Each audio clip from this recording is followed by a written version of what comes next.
a new evil is on the rise. Basically, there's this wizard named Hargon who decided to initiate his plans for world domination, and he started by attacking the castle of Moonbrook.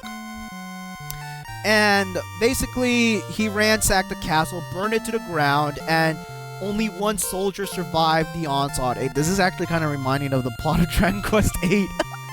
Oh gosh, I never made that connection. That's pretty similar. Okay, but anyway, no, you don't get to control the soldier or anything like that. He's not the main character. But, yeah, one soldier survived, and he basically was able to venture to the kingdom of Rhodesia to inform the king there about the grave news of the upcoming Wizard of Hargon. I don't know if that's his name in the Japanese version. I think they probably just call him the Daimao or something simple as that, like the Demon King. But I'm gonna call him Hargon or the Daimao, whatever. So, and that's basically where the game starts. Now, the reason why I'm telling you this backstory, not only because I want you to know what's gonna happen in this game, but yeah, we're playing the Japanese version, and the Japanese version does not contain the introduction cutscene where it shows you all of this, like the ransack of Moonbrook. If you're playing the North American version, you're obviously gonna see that cutscene. So, yeah, this is still a somewhat inferior version of the game compared to the North American one. But at least this game has the same graphic style as the North American one. For example, the characters don't move like chess pieces, so that's a good sign. So yeah, if you're playing the North American version, you're gonna see that cutscene. But this one just basically starts off with the soldier coming to the throne room of Rhodesia. So yeah, enough talk. Let's start the game. Oh, the message speeds. Yeah, you have slow, normal, and fast. You want to choose fast. I guess it's okay to choose normal, but yeah, I'm just gonna choose fast. Otherwise, the battles will be really slow.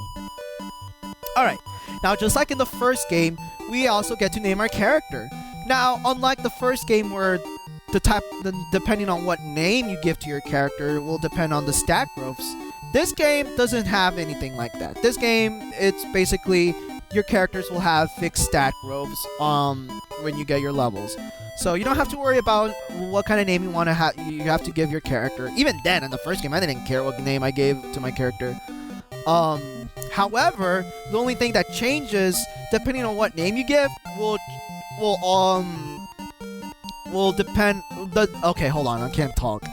Depending on what name you give to your main character will affect what names your other characters, your other party members will have. Now for the purpose of this LP, I am not going to be referring my characters or the characters that we get in this journey on the names that the game gives us. I'm just going to call them Prince of Rhodesia, the main character of this game. I'm going to call him Prince of Rhodesia, the Prince of Samarutoria, and Princess Moonbrook. So that's how I'm gonna call them, even though they have their names and that the game gives them. I'm not gonna refer to them as that because, nah. But I will still. Well, yeah, I still decided on what name I'm gonna give to the main character, and I decided to give him a name that kind of fits with the whole Rorasia or something like that, or at least continue with the family line of Ryota, where it just starts with an R. So I'm gonna name this guy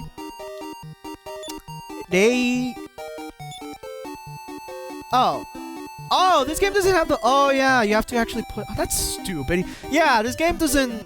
For some reason, this game doesn't give you the choice to give the kana with the little 2 strokes in it that shows the change in voice.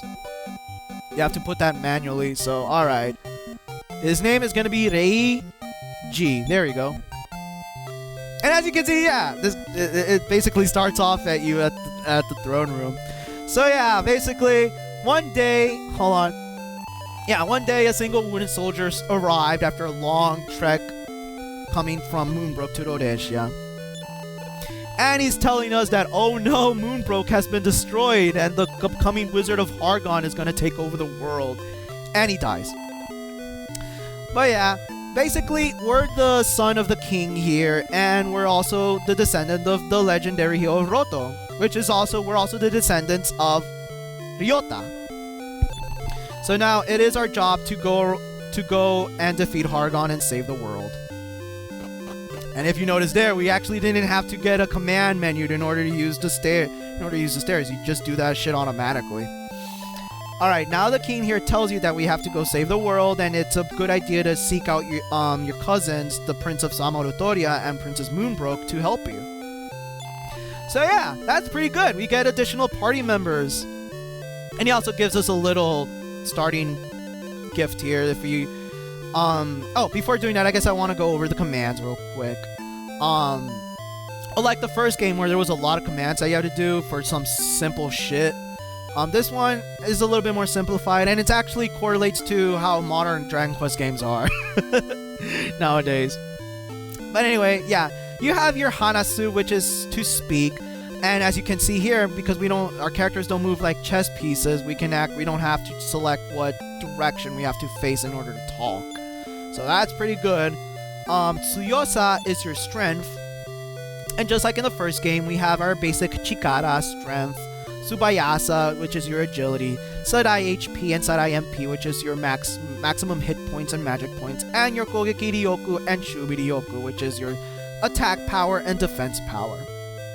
So nothing has changed. I love about that. It's simple. It's simplified.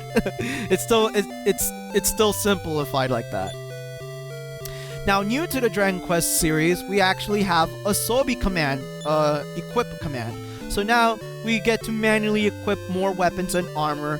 That's because, of course, this game introduces more types of weapons and more types of armor.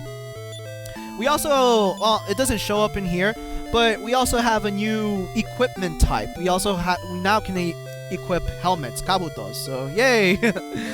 I think you can also still equip accessories, just like in the first game where I was able to use the Ryu no Oroko, the dragon skill, in order to boost my defense power. So we also have that. We have Jumo in our spell command, but this is kind of weird. Your main character here doesn't get to learn any spells throughout the entire game. Your cousins do that for you, so this is going to be useless for him. Now we have Dogu, which is tools, and just shows you what we have right now.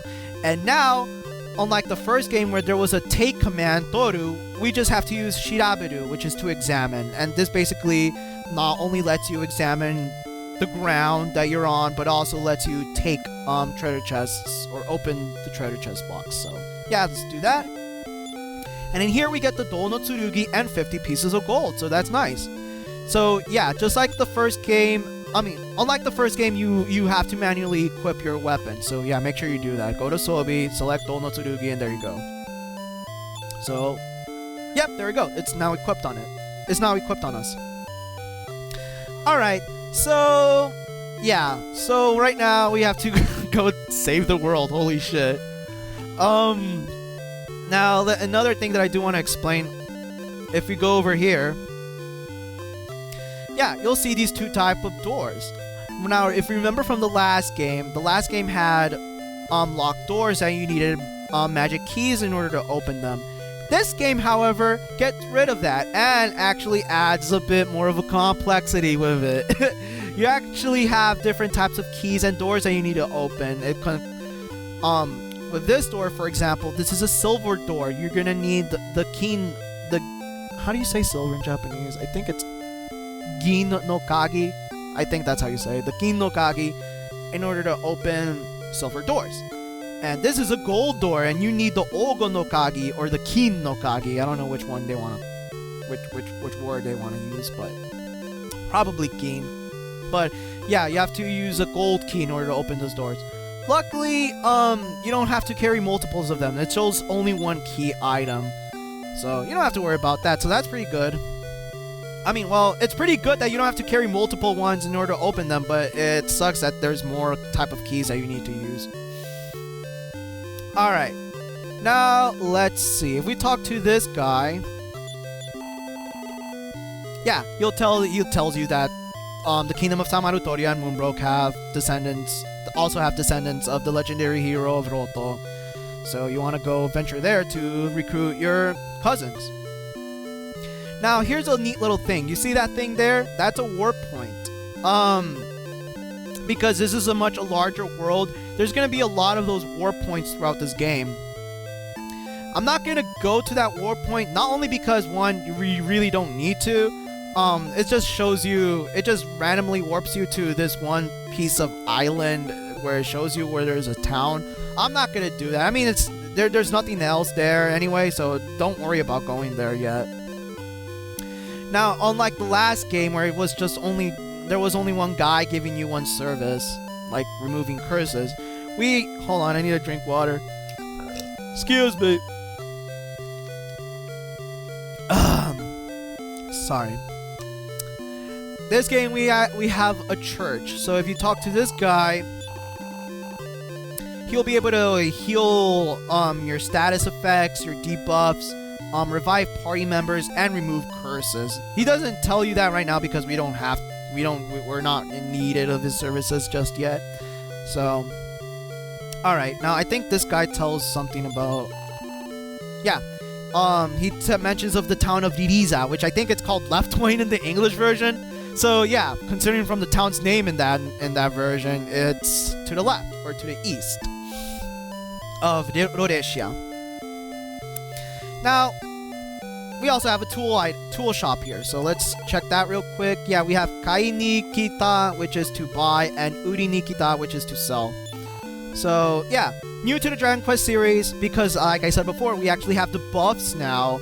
I thought we had them in the first game, but I guess not. I don't know, whatever. Well, we have one. We have the curse debuff, but that still.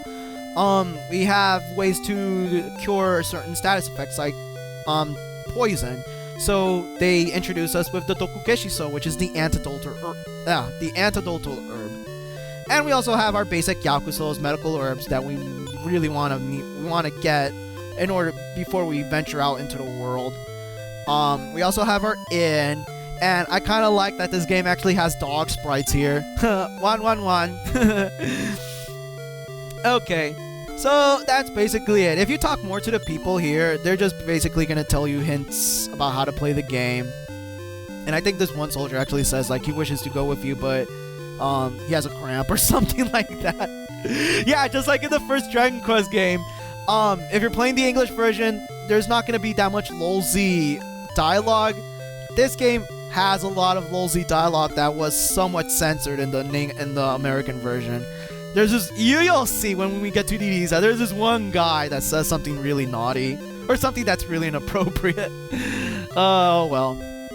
Alright, now, I want you guys to prepare yourself, or at least prepare your ears, for the wonderful music that this game has. This game has really one of my favorite soundtracks of the 8-bit Dragon Quest series. At least in my opinion. It really is one of my favorite ones. Along with Dragon Quest 4. And this upcoming world map theme that we're gonna hear is really one of my favorite ones. It's so good. I just love it. Are you prepared for it? Alright, let's venture out to the world.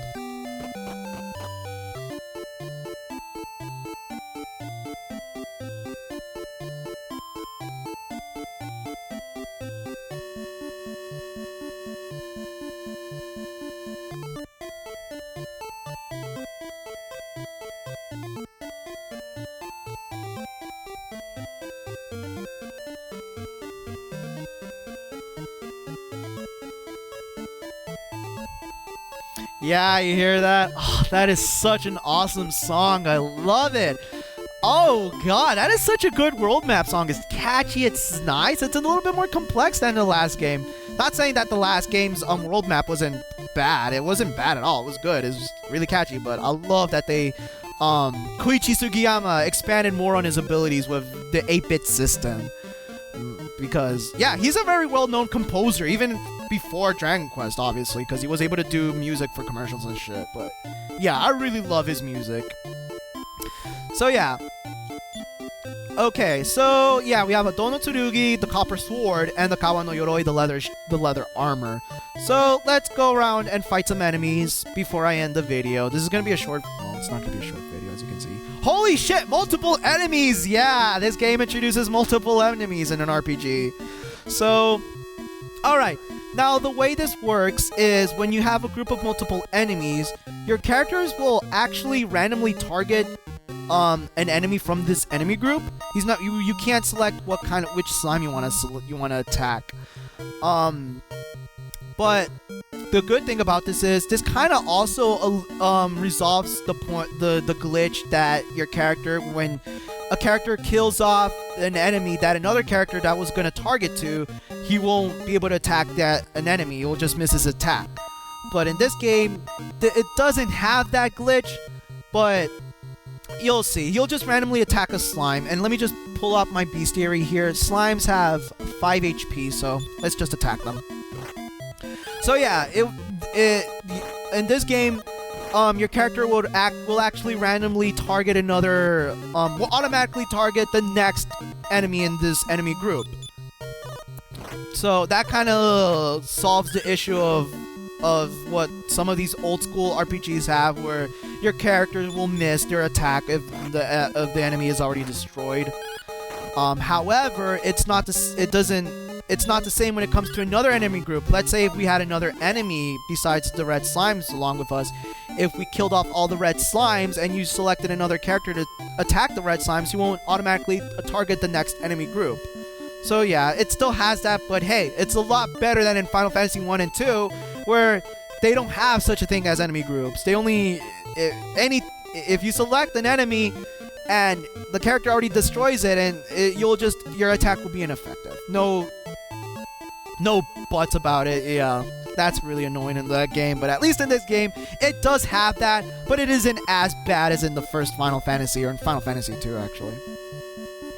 Alright, now, another new thing about enemies in this game is they actually drop items, and the slimes have the probability to drop Yakuso's medical herbs.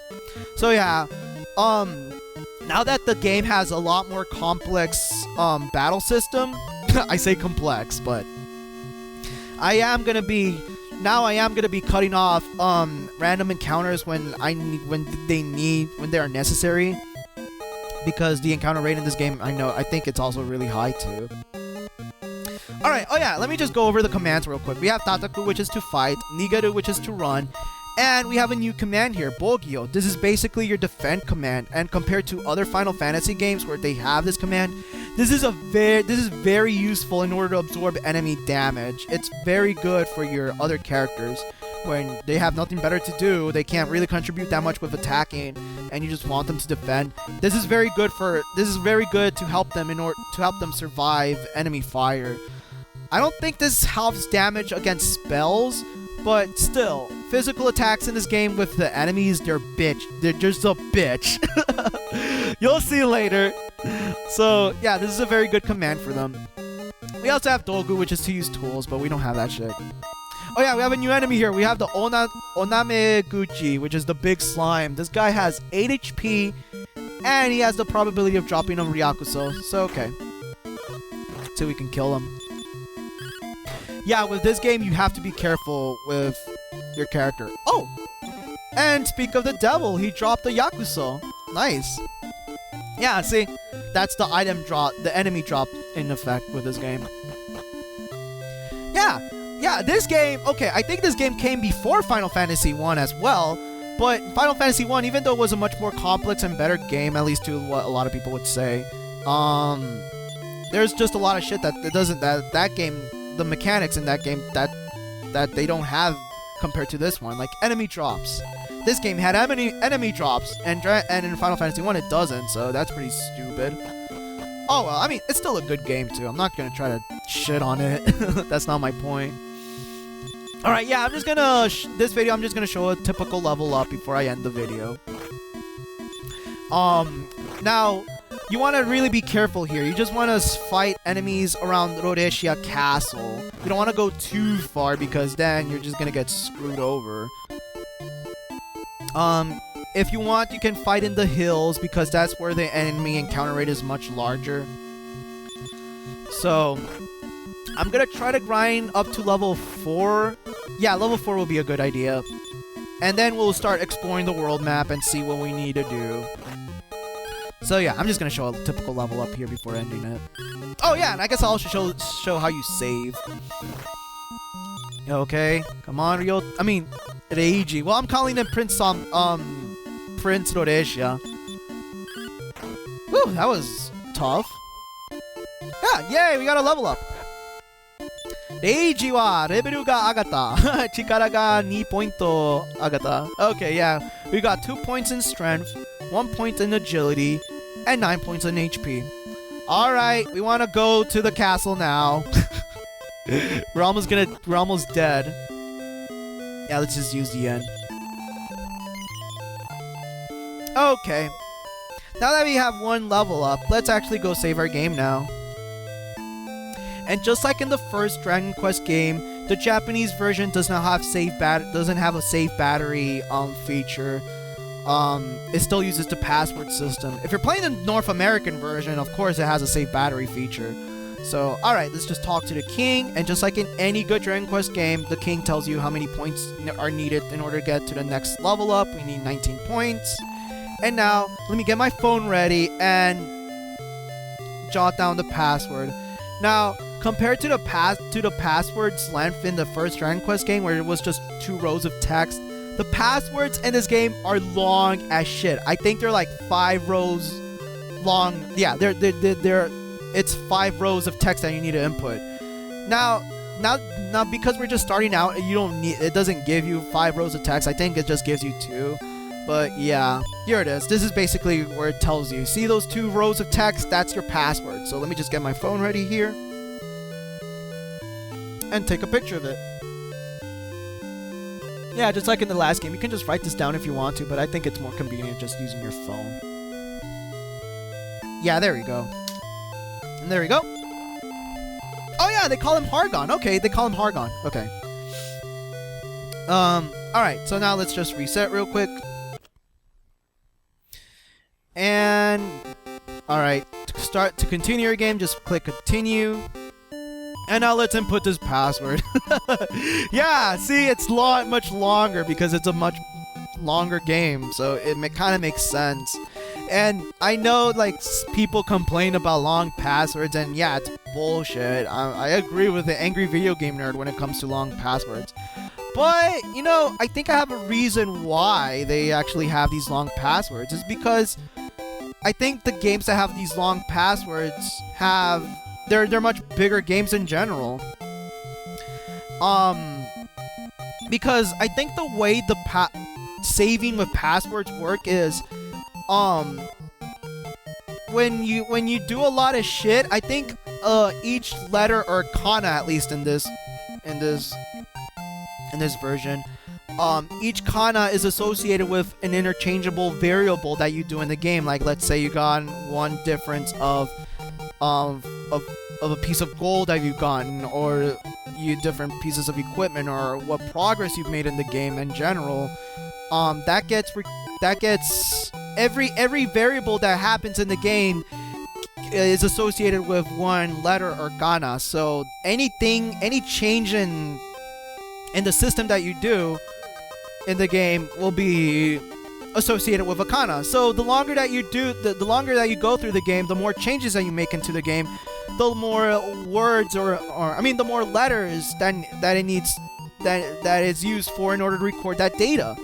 So I think that's the reason why there's a lot of the passwords tend to be long. But yeah, so I mean, I'm not gonna really be that raging about it, you know. I mean, yeah, it sucks ass, but hey. Well, I guess there's one simple thing that they could have done. They could have just implemented a save battery into their games, but I don't know. I guess just probably the technology was still relatively new at the time, so they didn't have many of the programmers. They didn't know how to do it back then. Or sometimes I think the programmers were just assholes in general. They were like, "Fuck that! We worked too hard for this game. I don't feel like working extra hours just putting a fucking save battery into it. It probably makes the cartridge a bit more expensive too." So yeah, I think there's probably many different reasons that could have been for them doing that. Okay, yeah. I will show you how long and tedious it's gonna get later in the game once we've done a lot more progress, and you'll see how horrible it is. Especially if you didn't know what the letters mean or the kanas mean. Yeah, it sucked.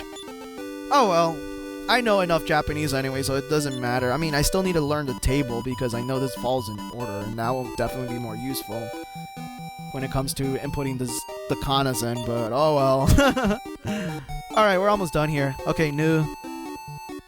Okay, now, in the first game, I think it would have automatically gone into the game screen if you inputted it correctly. But in this one, of course, because it's longer, you have to go to Owari in order to confirm your password. There we go. Excuse me. And there we go. That's how you save your game. So yeah, now I'm gonna end the video here, and I'm gonna take the time to level 4, and then after that we'll be able to explore more of this world. So this will be it for the first video of Dragon Quest II,悪霊の神々, and I'll see you guys until the next part. Bye!